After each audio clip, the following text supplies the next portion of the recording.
week been like for you, as opposed to any other working weekend here?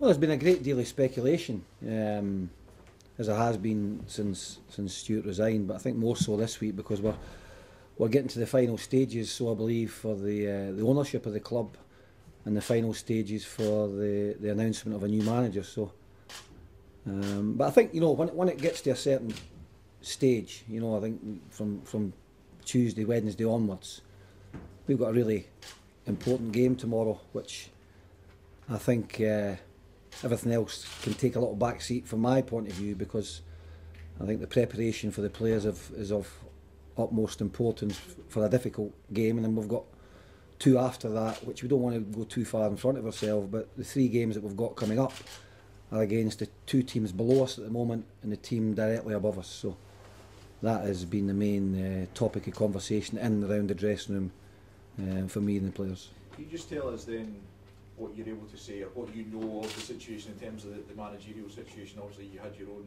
chat with the board. Yeah, I had my own chat with the board on Wednesday, and really I've been guided by Alan, and you know, I think, as I say, you know, they're in the latter stages of the ownership being concluded, and I think with that will come the announcement of a new manager, and that is all I've been basically told. And I was quite conscious not really wanting to know any more about that, because it's very, very easy to get sidetracked in this game and take your eye off the ball. I don't think we can afford to do that for the 90 minutes we have in front of us tomorrow. Do you know for a fact that you're taking the team at the very least? Yeah, tomorrow's game? sorry, yeah, that has been indicated to me that it's really just business as normal as it has been for the last few weeks. I'll still be caretaker, assisted by Gordon Marshall, Jonathan Johansson and Scott Leach. And as you understand it, are you still in the running for the job as much as anyone? Well, I've not been told anything otherwise, so I would imagine that it's still very much in the melting pot, shall we say. You've obviously been a very successful number two here. Is that something that you think could continue if you weren't to get the job? I don't want to get obviously too far ahead of ourselves, but is that something you think would be possible? Well, anything's possible. I think you've got to really just weigh up all the pros and cons, whatever the outcome of the appointment's going to be, you know, and you'll take a step back and digest things first and foremost. But I think there's a lot of things that can and can't happen, and the one thing I do want to happen tomorrow is for us to get 3 points, and that's going to be, you know, absolutely vital for us. How confident are you the players have managed to put all the off-field stuff to one side and focus on this? Because like you say, it is obviously a huge game. Well, I think they're now getting to the stage where they would probably want a bit of clarity, as a lot of people at Motherwell would want that. And I think the board of directors, you know, I think they've had this ownership scenario going on, and I think that's made it a little bit longer to come to the process of appointing a manager. They'll be keen. They've, as far as I'm concerned, I mean, I've tried to focus them on football and solely football, but they're only human. They're going to watch television, they're going to hear things on the radio, they're going to read newspapers. So I think, you know, I've tried to make sure that they focus solely on the football, and they've been fine. You know, I think even last week's game against Celtic, after losing the early goal that we did, and the amount of chances that Celtic created, we still hung in there, and we possibly could maybe even had an equaliser. You know, I think Lee Irwin's header. So that gives you a little bit of, you know, hope that they can transfer that and get Motherwell up the table as quickly as possible. Dan was speaking to us a moment ago and said it's the biggest game of the season. Is that a fair assessment? Well, I think it's a very important game of the season. Whether or not it's the biggest game of the season remains to be seen, but he's been excellent for us over the last 3 or 4 weeks. He's been very busy, something that I wouldn't like tomorrow, but he's been really good, and it's a vital 3 points for both teams. But I'm only solely concerned with what's going to go at Motherwell, and it would hopefully, getting a positive result tomorrow would gain us a bit of momentum.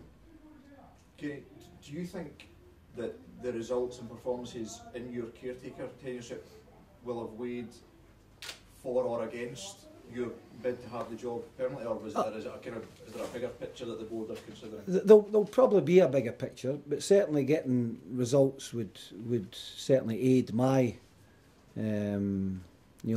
whatever's going to happen, it would certainly help my cause. And apart from the 90 minutes in Inverness, which was a really poor display, poor result, there's been hope in all the rest of the games that we've played. You know, I think even against Celtic, as I said earlier, the Celtic game last week, you know, they blew us away for the first 20 odd minutes, had numerous opportunities, but even going down to 10 men, we showed that little bit of character. So I think certainly it would help if you come off the back of 4 victories. It would certainly give you a little bit more hope. But no, I'm no too concerned. I think it's just difficult times that we've got just now on the park, and hopefully off the park we can start moving forward. Do you think, Kenny, in regard to the managerial situation at other clubs at the bottom of the league, do you think it suits Motherwell to avoid any upheaval in the managerial situation over these 3 crunch games in the next couple of weeks?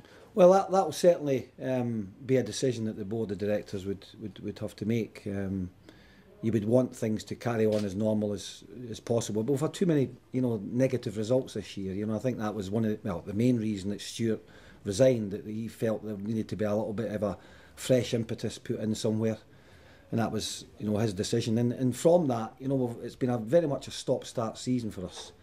Not been many highs, been plenty of lows, and it does get to you. You know, I think we're getting into the habit now of make sure that we get positive results on a Saturday to gain that little bit of momentum, which indeed comes with confidence as well. But I've not seen anything with the players in regards to how they train. They go about their training in a professional manner, and the defeats still hurt. But just hopefully we can get a few more pluses. Ken, is there any team news for tomorrow's game?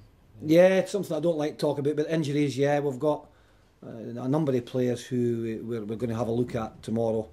I think it's the same last week. We had one last week that missed out, was Mark O'Brien.